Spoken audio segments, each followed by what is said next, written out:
Howdy, y'all. Welcome to episode 16. Yes, I believe 16. I had a really enlightening parenting class that it was fascinating. I learned a lot about the brain and how it responds to trauma, and about some forms of abuse that I did not realize I was also a victim of. So, without further ado, let's get started. So, I learned about Maslow's hierarchy of needs, and I'll get more on that later. But the first thing I realized I am also a victim of is financial abuse, which basically means using finances or economic resources to control someone else. Just the basic definition of it. And it's probably a lot more prevalent than we realize, because a lot of victims say that the reason they don't leave their abusers or leave the abusive relationship is that they can't afford it. Because the finances and all the resources are controlled by the abuser.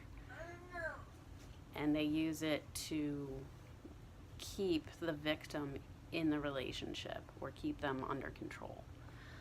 And just most of the things I've read talk about like the spouse or the boyfriend or the girlfriend or whoever in like a romantic relationship, one being the abuser and one being the victim. But I've actually, in my own life, experienced it as family abuse, not necessarily just in a relationship. I mean, I have experienced it in a relationship as well, but I've noticed it more in my experience, either coming from parents or grandparents or someone else in the family, like an older sibling or something like that, that it's prevalent there as well.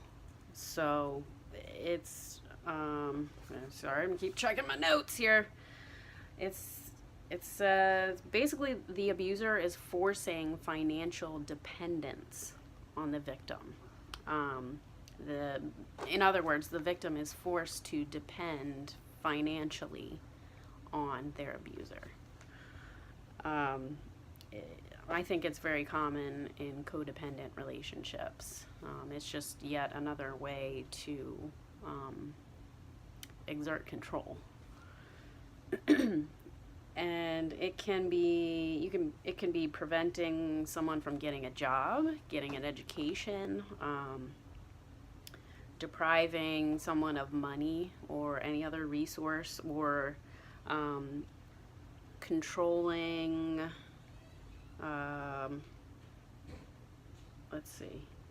controlling access to a vehicle, a telephone, or isolating the victim in some other way that is resource dependent. And I mean, it could be as far as like putting your adult child on an allowance, or blaming the victim for an inability to manage money properly and saying, oh, well, I have to control it for you because you don't know what you're doing.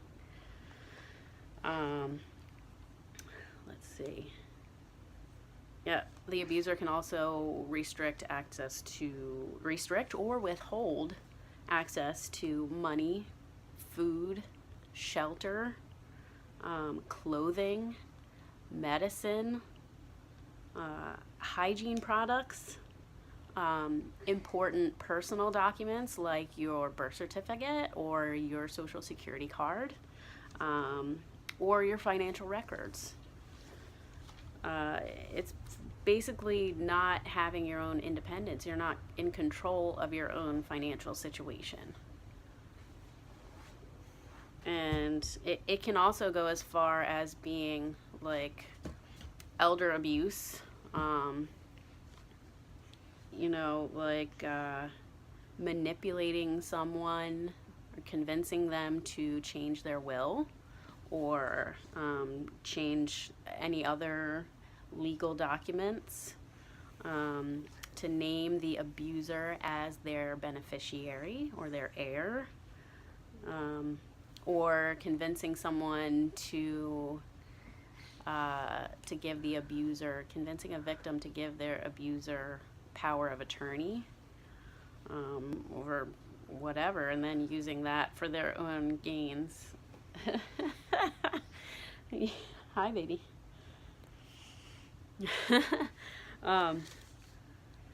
And some of the examples of things they might say or ways to notice it are that the abuser, they act like they feel entitled to your money or your assets, or you've gotten together and now they think everything that's yours is theirs as well.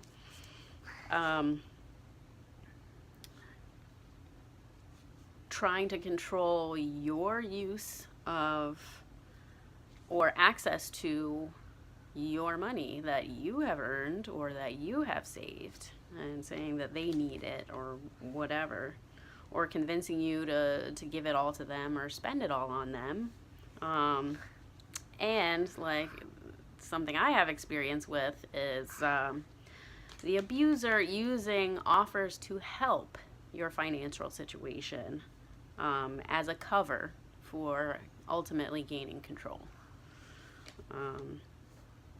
Also, there's criticizing and minimizing your choice of job or career, and using efforts to sabotage it or harass you at work, trying to get you to lose your job, or threatening.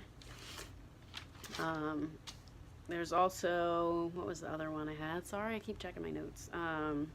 Oh, yes. You could, the abuser could deprive their victim of other property as well, or threaten eviction or actual eviction from their home without any financial support. I've seen that as well. Not so much with me, but I've seen that with some of my friends where their parents have said, oh, if you choose to do that, I'm going to cut you off, or I'm going to kick you out, just so that I can control what you do, because you're not making the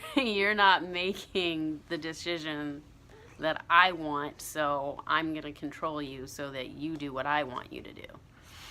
I've seen that a few times as well. So just in my experience and what I have noticed with people I know is that parents can be very controlling, and think it's okay, and they think it's normal to control their child because they think their child isn't smart enough yet, or isn't, whatever the excuse is. They're not responsible enough yet, or whatever the criteria is, that their child still needs to be controlled, even though they're an adult. So there's more than just domestic abuse between romantic relationships. It could be between friends. It could be between parents, like I said, or any other family members. Sit down, baby. My bone is hurt. Your bone hurts? Okay, baby. Which bone is it? This one? Does that feel better? No? Which?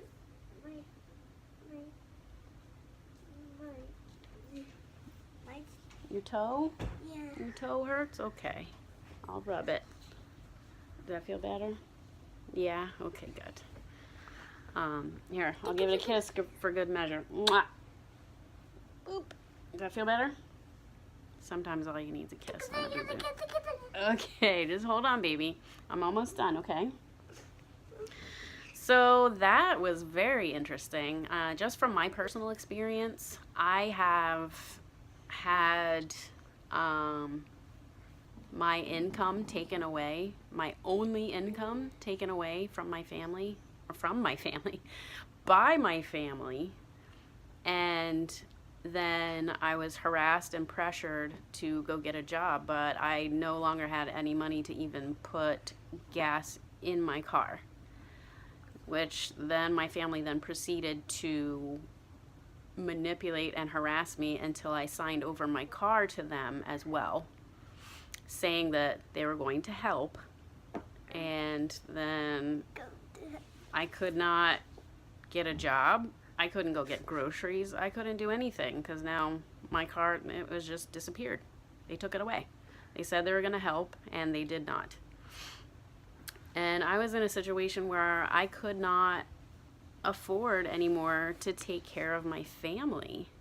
I mean, who wants to be in that situation where you got to decide which one of you in the family gets to eat today? That's just ridiculous to me. But I lived through it. So that's just some of my experience. And I've had several offers of help, so-called help, from my family that had massive strings attached and control attached and manipulation. So that's something I've been through as well, and it's just interesting. And I wasn't aware of it, so I figured somebody else might not be aware of it also. So I just wanted to put that out there as another thing to watch out for if you think you might be in a codependent relationship or an abusive relationship. That's something to watch out for. The other thing is gaslighting, which I don't have as many notes about, but it's the basic definition, from what I understand, is that the abuser works really hard to convince the victim that they are crazy, that there's not, go ahead, baby, that there's not really anything wrong. Nothing is going on that's wrong. The victim is just crazy. That's what they try to convince you. You're crazy, or you're the one abusing me, or it's all your fault, or, you know, whatever. I mean, they might use guilt trips, they might talk to other people, or, like in my experience, I had somebody tell me that, oh, all your friends agree with me, you're crazy. I've talked to all of them, and everybody knows you're crazy, or everybody I talk to says there's something wrong with you, and I need to control you because there's something wrong, or you're mentally ill. Well, guess what? I've been traumatized. It's not true. I am injured. It's a brain injury. Essentially, trauma is an injury to the brain.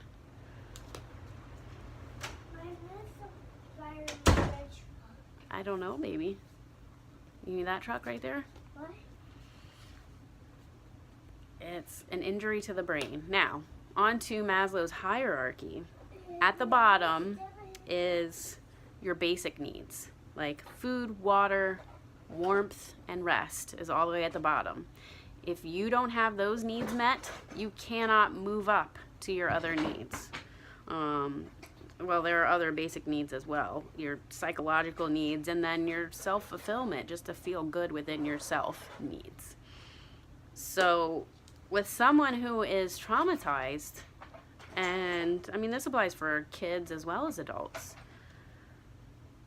food, water, warmth, and rest, if they are being abused, if some of that is being withheld, hold on baby, I'm almost done. All right, we'll go look for it, okay? Just give mommy a couple minutes. If any of that is being withheld, or if due to trauma you're having trouble sleeping, you can't move on to your other needs. So you can't even begin to go to the next step up, which is security and safety, feeling safe.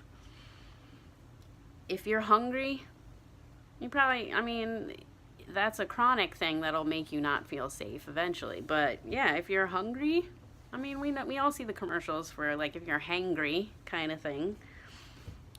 you're just not feeling complete in yourself. And the next step up from that is security and safety.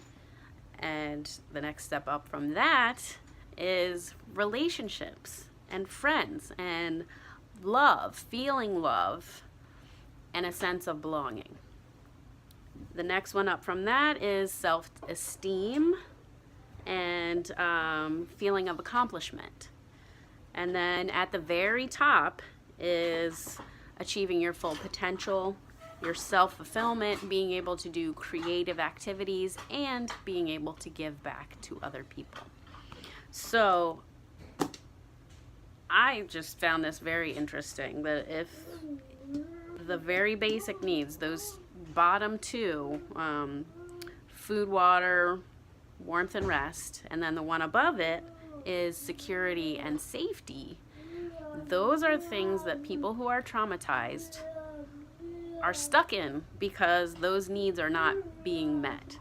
Just think of it this way.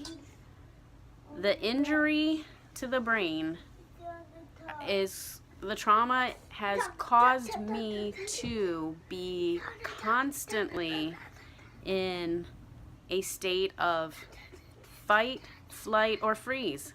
Constantly. The nervous system is overloaded. Constantly. It's feeling like this all the time, if not all the time, most of the time. So you can't feel, or I don't know about you, I shouldn't say you. When I say you, I mean the universal you. I cannot feel safe and secure because I am constantly on guard. I'm constantly either in fight, flight, or freeze. And that level of stress hormone and adrenaline, bless you, baby, wears on a person. It wears on you. And it's normal to be completely exhausted all day, every day. And it can mess with your sleep, which is, very bottom, basic need. And even people who aren't going through something traumatic, if you know you're not sleeping well, it makes it hard to get through the day. Sleep is very important. And I know that I'm stuck in the security safety level of the bottom of the pyramid right now. I still feel like I don't have a home. I feel like I don't have a supportive family. It may or may not be true, but that is how I feel and how I think right now. I have trust issues. I can't give 100% trust to anyone just because of what I've been through, and I'm still constantly in that, like, okay, something bad is happening feeling. And it's something I'm working on. It's a work in progress, but I just found that very interesting. So I can't even move up to the relationships or feeling loved or like belonging, the sense of belonging and having friends and community, things like that, because I'm constantly stuck in the, okay, I gotta fulfill this need of feeling secure and feeling safe. So it's hard for me to have relationships. Not only just feeling stuck in those feelings, but I'm really scared. you're scared? It's okay, baby. But it's thank you for the Lego. That's pretty cool, bud. But I know I can't give back. I'm not anywhere near able to be in a relationship and give something back to someone else right now. It would just be a waste of everyone's time for me to even try. So at least I realized where I am, and that's one of the most important things, is to figure out where you are. Know thyself. Know where you are and accept yourself where you are. It's okay to be where you are, because the good news is the brain, at least for me, the good news is the brain can be rewired. That part of the brain that is responsible for fight, flight, and freeze is overdeveloped. in my brain, in those with PTSD. It's overdeveloped because it's constantly on. Even though I'm not being traumatized right now, my brain is acting like I am. And that part of the brain is, boy, is it a strong muscle. It is a strong muscle. And my fellow people with PTSD, we are survivors.